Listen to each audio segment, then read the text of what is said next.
If you want to know how extreme is the social decline that is spreading all over the United States, all you need to do is walk the streets of our bigger cities. You don't even have to go to the bad areas to see the absurdities that are eating away our communities and destroying them from within. As we will show you in this video, even in the best parts of Washington, D.C., filth, squalor, and disease are everywhere. New images show that only a couple of blocks away from the White House, countless can be seen on the ground. Homeless encampments are taking over national parks, and the rate of delinquencies has spiked to the highest levels in history. The same is true for many other areas that used to be prosperous and economically and socially stable. Unfortunately, their decay is happening at a frightening pace and will only continue to accelerate as economic conditions go from worse to catastrophic in 2023. We have a lot to cover in this video. Some people may not believe this, but at one point, Philadelphia was one of the greatest cities in the world.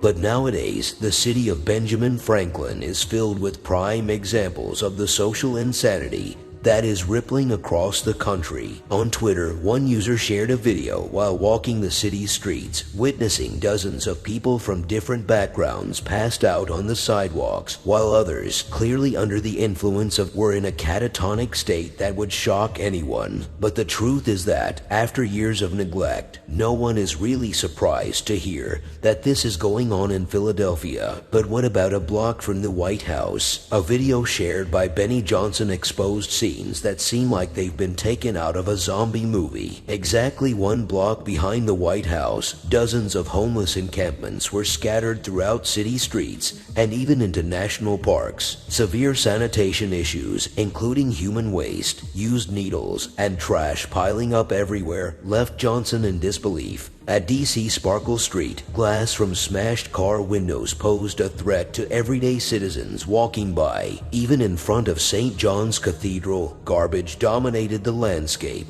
Until 2017, Johnson said he didn't see a single tent near public buildings. As he interviewed local residents, it became clear that people don't feel safe, and they say that new problems emerge on a daily basis. In fact, local reports reveal that from 2020 to 2022, there was a 36% rise in the rate of serious offenses, with 14% of those leaving fatal victims. At the same time, the rate of cases of illnesses caused by the abuse of illicit substances shot up by almost 70%. Days decay, and people don't care about this nation running things and running them directly into the ground. This is an apt metaphor for a country in decline. Johnson stressed, on the West Coast, things are no different. In recent years, Portland, once considered one of the finest cities in America, has become something short of a dystopia where sharp owners sleep with self-defense tools behind their pillows and citizens must act as law enforcement agents. During an interview with the National Review, Tri-Tech Bikes owners Dylan Carrico Rogers says he slept at his shop for 7 months with multiple self-defense tools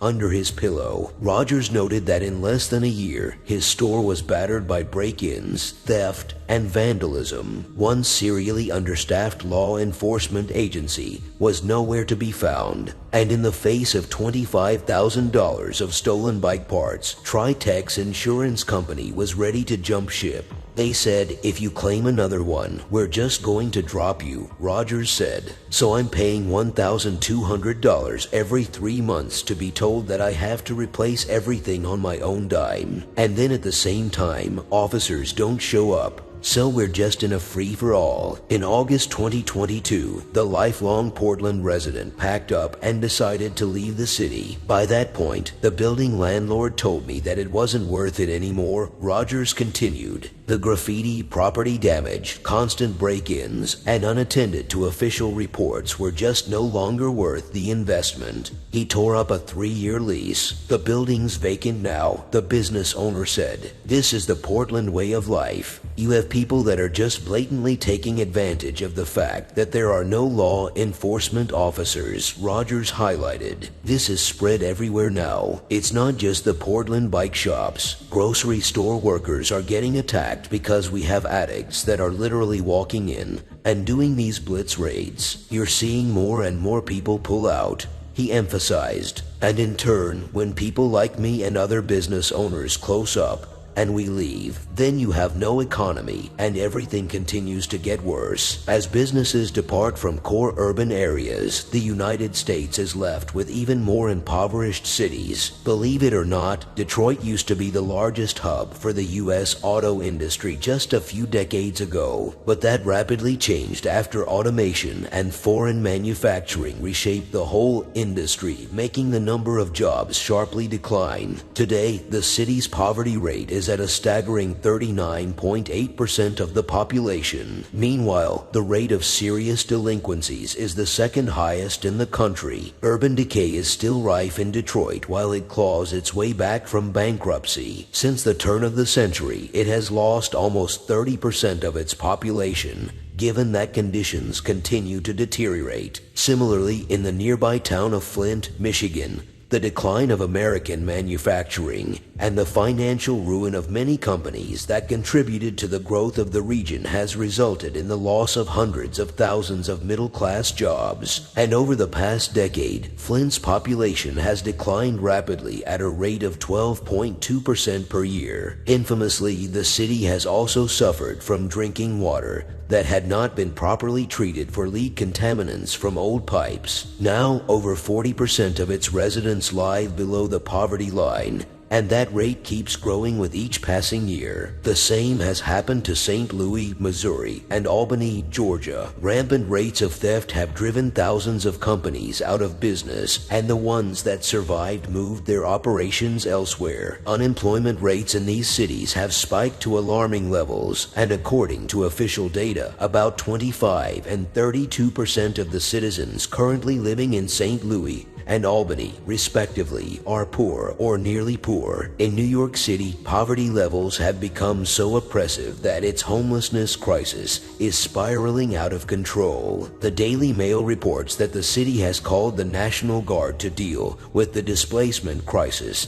that is overwhelming homeless shelters and facilities as the staff are unable to cope with the surge. National Guard reservists are being deployed to help with day-to-day operations at many shelters, including managing the capacity, distributing food, and helping out with star shortages. There are well over 65,000 people currently living in New York City's shelters, close to 13,000 of which have become homeless in the past year, according to the Department of Homeless Services. Do you remember any other period in history in which government officials of any city brought in the National Guard because homelessness had exploded to unprecedented levels? This crisis is unfolding at a pace that is just breathtaking. Unfortunately, desperate people living on the streets are doing desperate things to survive. The Mail reports that even in some of the nicest neighborhoods in the Big Apple, some people are stealing goods and reselling them just a couple of blocks away from where they committed the theft.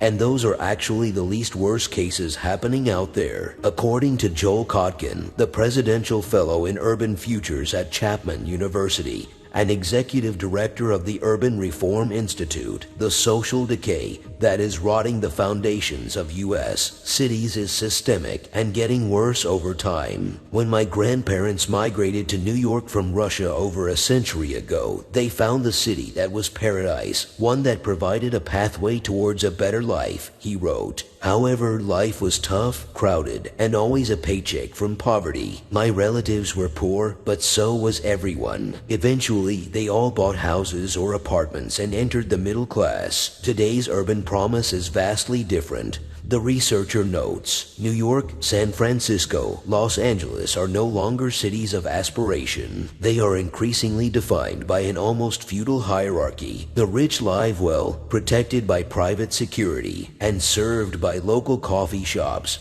and trendy clubs. Meanwhile, the working class struggles to pay rent, possesses no demonstrable path to a better life, and as a result, often migrates elsewhere, Kotkin highlights. Offense rates are soaring everywhere, and homelessness, once an exception, is increasingly widespread. Those very streets once said to be paved with gold are now filled with discarded needles, excrement, and graffiti, the expert added. The truth is that entrenched urban poverty in the United States, defined by places where 30% or more of the population live below the poverty line, actually ballooned from 1,100 to 6,400 neighborhoods since the year 2000. Even the controlled media admits that in the past 2 decades, major cities have gone from engines of growth and opportunity to places defined by worsening inequality. Wealth and income disparity is becoming the norm. For example, in the tech haven of San Francisco, which has the worst levels of inequality in California, the top 5% of households earn an average of $808,105 annually, compared to a mere $16,184 for the lowest 20%. That's annually. The old saying that the city air makes one free all too often means freedom to be poor, to experience endemic homelessness, collapsing public infrastructure, and rising neglect. Kotkin says, in a state where it's no longer considered a felony to steal anything worth less than $1,000,